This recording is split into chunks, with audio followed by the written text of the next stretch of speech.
kani waa muuqaal muujinaya awoodda Alle iyo sida Quraanka Kariimku u yahay daawo xaqiiqi ah.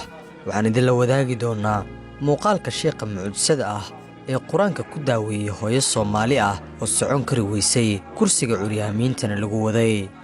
balse muuqaalkan ku daawo mucjisada dhacday iyo sida daqiiqado qura ay xaaladdu isku bedeshay.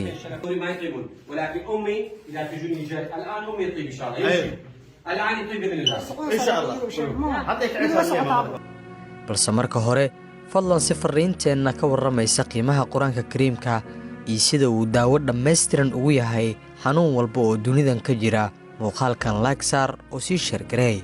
inaad like saarto muuqaalkan waxay ka dhigan tahay adigoo inagu dhiirigelinaya ka sheekaynta arrinkan muhiimka ah.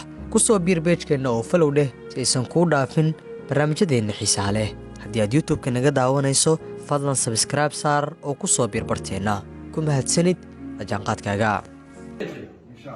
بسم الله الرحمن الرحيم. بس شوي اختي بدي مجال. ماما قل ماما لا يخاف لا يخاف. بسم الله الرحمن الرحيم. sheekhan cajiibka ah waxa uu maalmahanba qabsaday baraha bulshada iyadoo muuqaalada isagoo quraanka wax ku daweynaya la soo bandhigay. hadda sheekha wuxuu ehelada hooyadan Soomaaliyeed weydiinayaa inta sano oo ay hooyada xanuunsan tahay. waxay u sheegeen inay socon jirtay laakiin garab iyo lug ay ka dhaqaaqi laadahay muddooyin badanna aysan socon karin ilaa ay isticmaasho kursigaasi caawiyaha ah.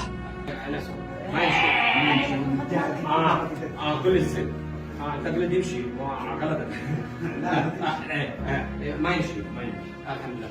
استاذ سيد الماني استاذ ناصر كم سنه ما يمشي؟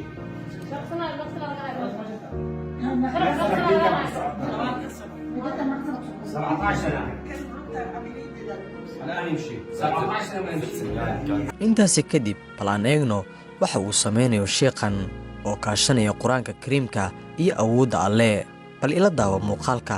haddii aad horay u hilmaamtana qaybta commentiga ku soo qor maasha Allah. sidoo kalena like-ta ha ka hilmaamin. بسم الله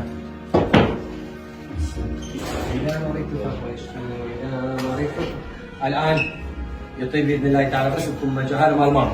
الآن بدي عليه إن شاء الله. إن شاء الله. ماما ارفع راسي لا تخاف. افتح فمك. لا تخاف. ماما الآن قولوا لها فليستيقظ يركض معي ولا يخاف. يا الله بسرعة. بارك الله فيك. لا تخاف ماما. يلا ماما امشي معي كي يركض. قل لا يخاف. امشي يا الله. الله اكبر امشي. الله اكبر. تعالي ماما. تعالي ماما. الله اكبر. الله اكبر. الله اكبر. تعالي ماما مباركة. تعالي مبارك. maasha Allah. hooyadii Soomaaliyeed waa taasi oo lugaheeda ku dhaqaaqday awoodda Alle darteed.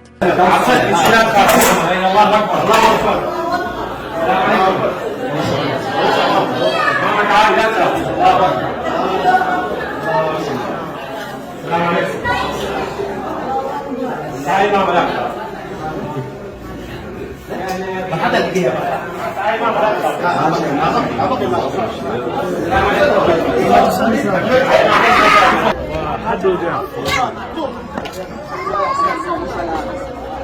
ماما خلاص ماما خلاص صلي على ماما. تعالي ماما تعالي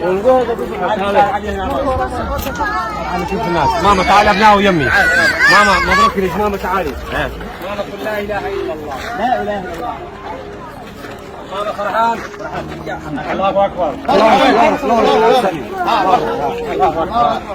xitaa waxa uu sheekhu hooyadan Soomaaliyeed ka tijaabinayaa inay ordi karto ama ay rucleyn karto maadaama markii loo keenayay ay ahayd mid aan socon karin xitaa istaag iska dhaafe kursiga lagu waday oo aan dhaqaaqi karin. arrinku ma ahan in sheekhu uu awoodo wax kaste isagana uu awooddaasi leeyahay balse wuxuu rumaysan yahay awoodda Alle sida uu mar walba ku soo celcelinayo. waxaan uu mar walba tala saartaa rabbigiisa kaasi oo daawo ugu soo dhiiba addoommadiisa xanuunsan. quraankuna waa daawada xanuun walba.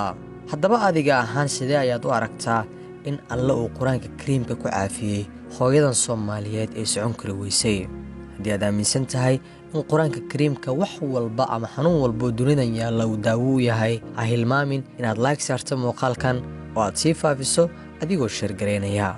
sidoo kale ha hilmaamin haddii aad nagu cusub tahay oo aad Facebook naga daawanayso inaad follow dhahdo page-keenna si aysan kuu dhaafin barnaamijyada xiisaha leh. haddii aad YouTube-ka naga daawanaysana subscribe inaad saarto oo aad gambaleelka furato. waxaan isleeyahay uma baahnid in xitaa mar kale lagu xasuusiyo. ku mahadsanid la jaanqaadkaaga.